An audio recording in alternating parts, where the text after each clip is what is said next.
আসসালামু আলাইকুম। যারা আমার এই ভিডিওটি দেখছো অবশ্যই লাইক, কমেন্ট, সাবস্ক্রাইব করবে আর নিপাজ কিচেনের পাশে থাকবে। আমার কাছে তো এই পড়ন্ত বিকেল ভীষণ ভালো লাগছে। আজ সারাদিন বৃষ্টি হয়েছে আর বিকেলে দেখা যাচ্ছে আকাশটাকে কত সুন্দর করে সাজিয়ে রেখেছে রৌদ্র দিয়ে।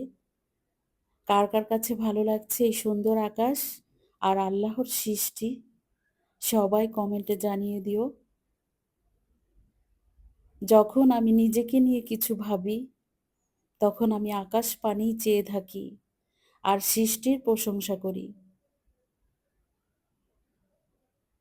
সবাই আমার ভিডিওটিতে একটি লাইক দাও আর সাবস্ক্রাইব করো। প্লিজ তোমাদেরকে অনুরোধ করছি সাবস্ক্রাইব করে আমার পাশে থাকো। আল্লাহ হাফেজ।